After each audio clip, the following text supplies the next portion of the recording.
Hello, Dave. Hello, sir. How are you? Good. How's everything going on your end? Very, very good. You? Good, good. David, well, first and foremost, thank you for joining here in this spot, Starter Motivation. I know you're going 1,000 different ways, and really just appreciate your time and attention. I appreciate that. I'm ready. I'm ready to go. Let's dive in. Heck yeah. So, everybody, in case you by some strike of luck you don't know who David Rock is, David Rock is a great contributor to what all this Sylvania media and all the momentum it has gained and how they've been game changers in here.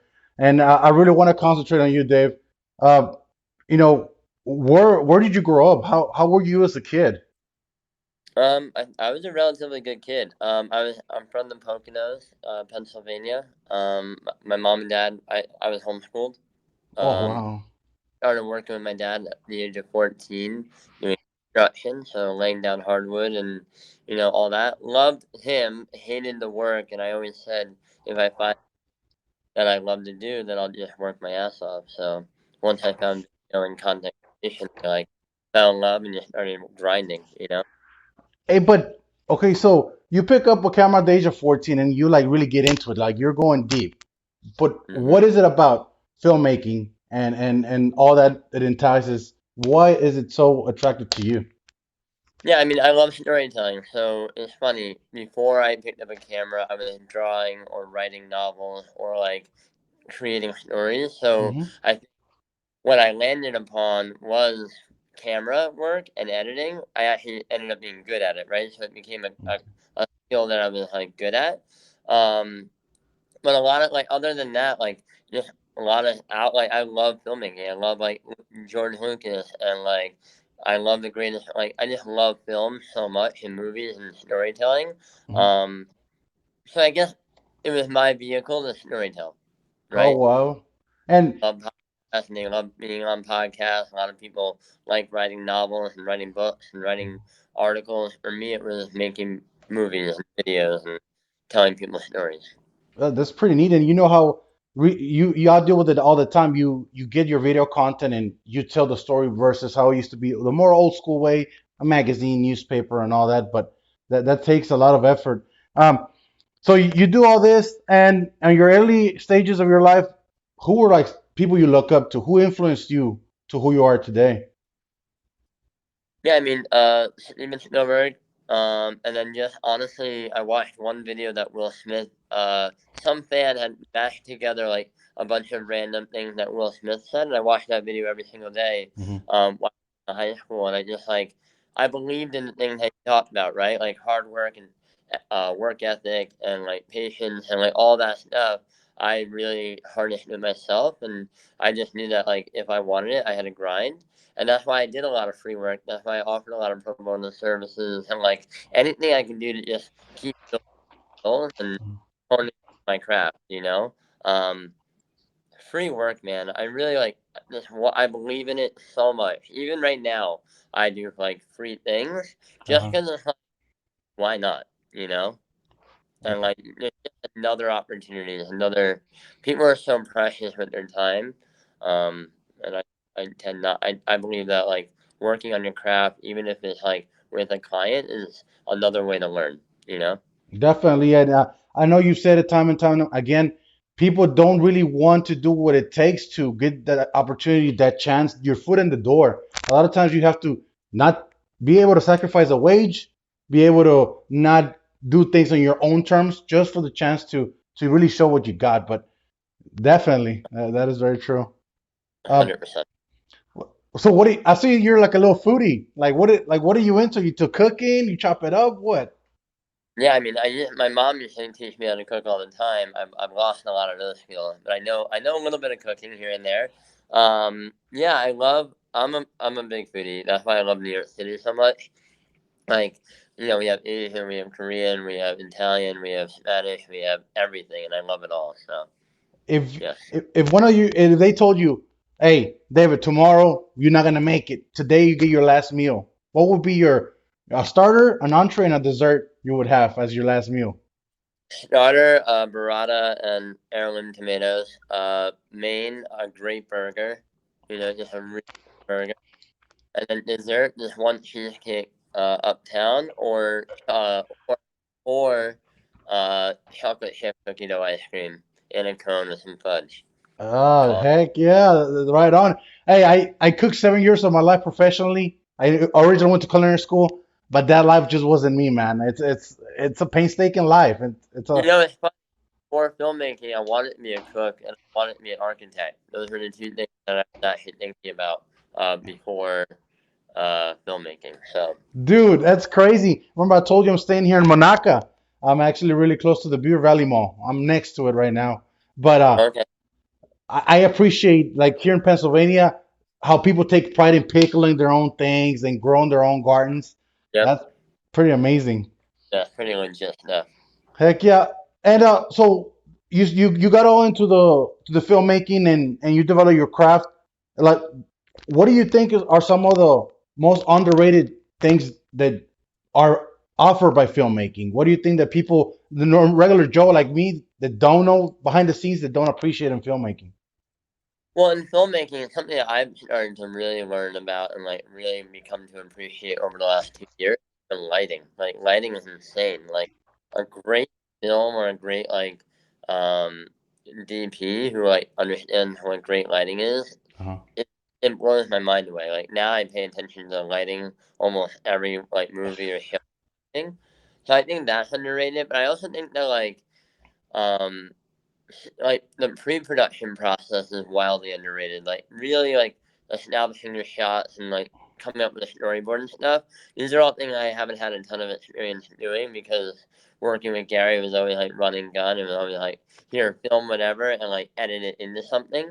Um, so I think editing is underrated as well, but I think lighting is wildly underrated. Wow. You know what? One thing that I'm impressed because now in the social media you realize the editing, the time it takes, the knowledge it takes. What would you tell those people that go and tell, let's say, a contractor, "Hey, I want you to film me, but I needed this in 2 days. Why is it costing me so much?" What would you tell those people that don't understand how much goes into editing a great product? Yeah, I mean, this is very personal. I think this is just how you sell any client, right? Like, why Mm. does it cost so much to be a part of the marketing services here at Vayner? I think it's just supply. So they either hire you for your price. Or get, I don't think spending any time convincing anybody is never a good idea.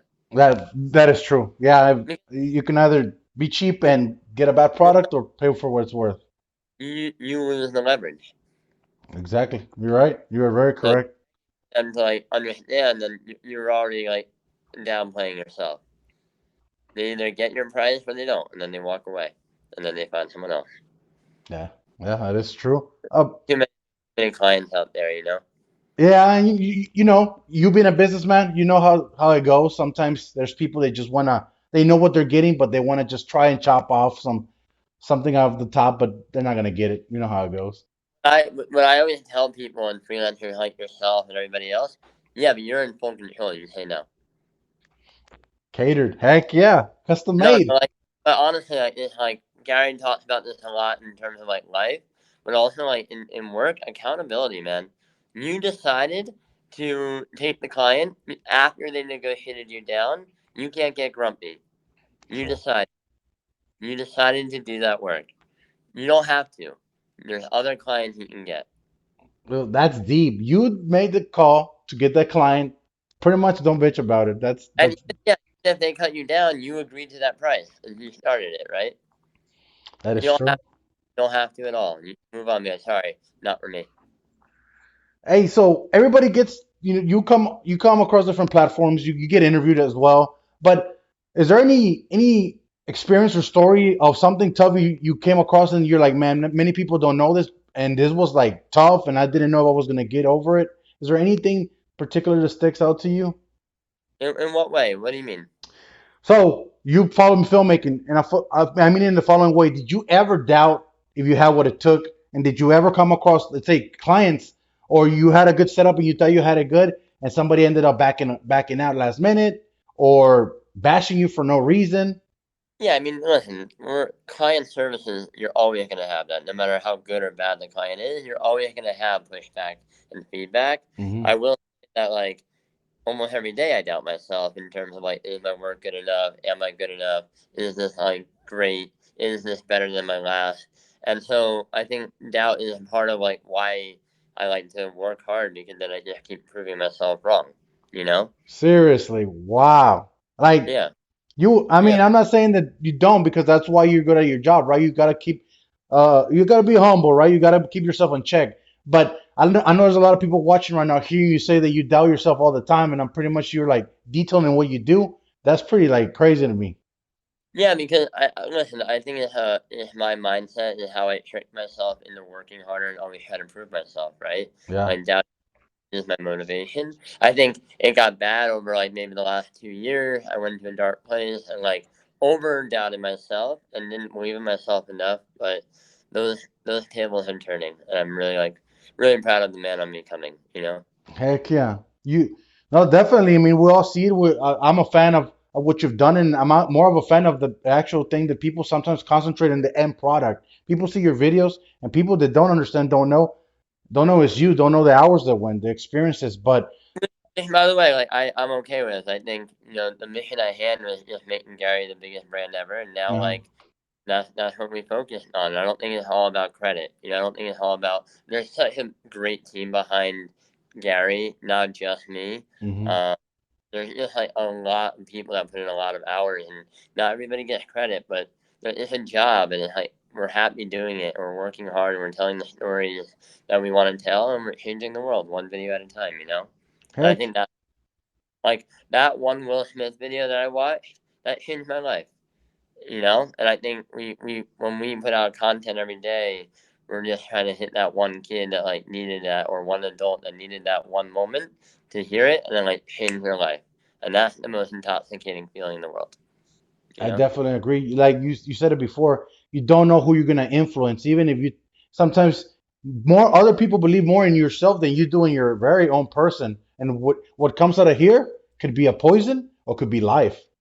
yeah, there's this one Japanese water I don't remember what it's called, but this guy basically poured two glasses of water, one the same water, the same spout, the same tap, and the guy went with the water into one room, and he started yelling at it and saying all these negative things in the Hmm. water, and then there's another. He took the other glass and went into another room and said, "I love you," and like all these positive things. Yeah. He put both the glasses of water into the freezer, and when he froze it and it came back, the one that got yelled at was all cracked up and like all disgusting and not whole. And then the water that was like not being yelled at and told positive affirmations was perfect and clear. So I believe truly in the way that how you speak and what you say and what you believe are, and the words that you speak and the words that you think and tell yourself are the things that are gonna happen to you, right?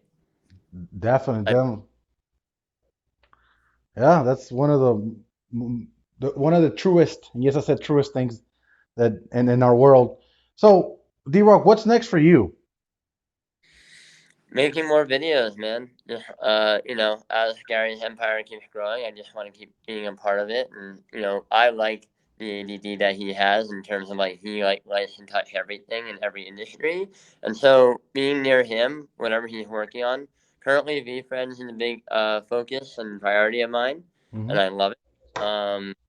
And just help me create like stories, storytelling, the same thing that happened when I was 14 years old to like now. It's just like, how do I tell stories in a modern, contemporary way, and how do we like promote the things that we're working on, right? Yeah, definitely. And I wanted to ask, this is a question on my kind of question for you directly. Whenever you're editing and you're in the zone, what do you jam to something? Do you get like in the zone, like, come on, something that hypes you up even more whenever you feel a little bit like, a little bit down? Yeah, it's funny. I've been thinking about it a lot because I'm like paying attention to myself and like trying to figure out who I am. Yeah. You know, when I'm like editing video and it's, like dialogue is important in that part of my, there's no music on. I'm like solely focused on I need to like listen to the story. But like when I'm making like B roll or like text overlays or graphics or like finding files, I'm jamming out to a lot of instrumentals. Like mostly like lo-fi beats or like classic like literally like on the treadmill today I'm listening to classical music almost every day now and I love it. So classical music has been a big jam of mine. Movie soundtracks are a big thing of mine. And then like when I'm jamming, like when I'm doing emails and shit, I'm putting on some hype ass music, you know. So maybe some J. Cole or something like that. Heck yeah. J. Cole, Drake, Russ. Uh, Uh, Actually, I'm a boogie with a hoodie has like been on my jam for a while now. I love Labyrinth, and I love Gibeon, and I love Jacob Banks. Yeah, just a lot of, and I'm really loving like London trap music. Love, Dude. Oh love it. yes. Heck, definitely. Hey, it goes hard. That the UK rappers are stepping it up, man. That's right. That's right. Oh man. Well, I know you have a million things to do, D-Rock, but once again, thank you so much for your time. I know there's a lot of things coming up with you and Gary. I really want to wish you the best, and thank you for sharing a little bit of who you are and of your story.